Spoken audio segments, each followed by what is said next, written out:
ব্যতিক্রম কিছু বলবো আজকে। আপনারা অবাক হবেন যে বিষ হজম করতে পারলে তারপরে সুখী হওয়া যাবে।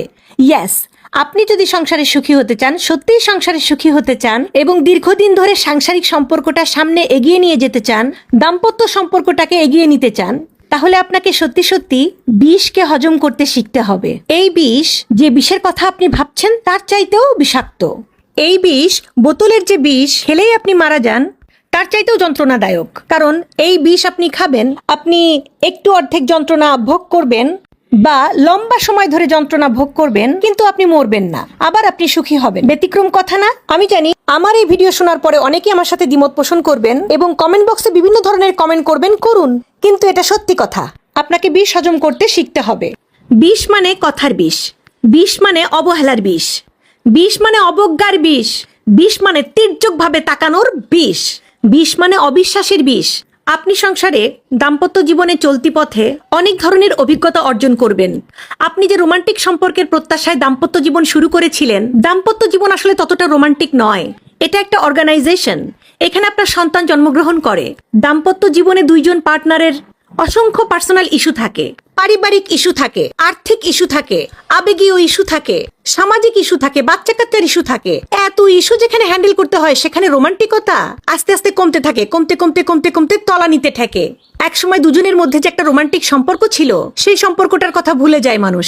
তখন যখন দুজন রিকশায় ওঠে, তখন একজন তাকায় উত্তর দিকে, আরেকজন তাকায় দক্ষিণ দিকে। এই জন্য একজন বলেছিল যে রিকশায় যদি একজন নরনারী যায়, তাহলে তাকে দেখে সে একদম উনি বলে দিতে পারে যে এরা কি প্রেমিক প্রেমিকা নাকি স্বামী স্ত্রী।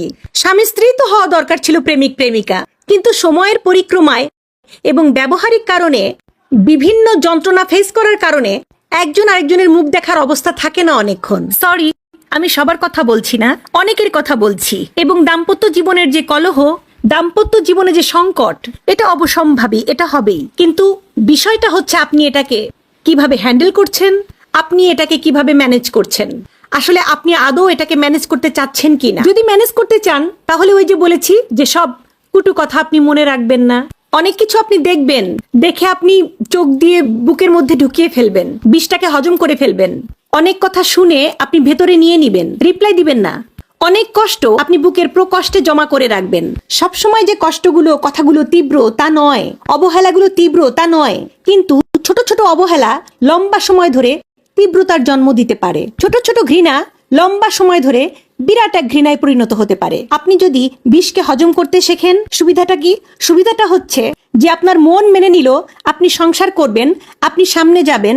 যদি ভালোবাসার ঘাটতি থাকে, দুজনের মধ্যে যদি দূরত্ব তৈরিও হয়ে যায়, একজন যদি আরেকজনের দিকে ভালোবাসার দৃষ্টিতে নাও তাকায়, তবুও সংসার করে যেতে হবে বাচ্চাদের কারণে। সংসারটাকে টেনে নিতে হবে এবং বিষকে হজম করে ফেললে আপনি আবার ভালোবাসতে পারবেন।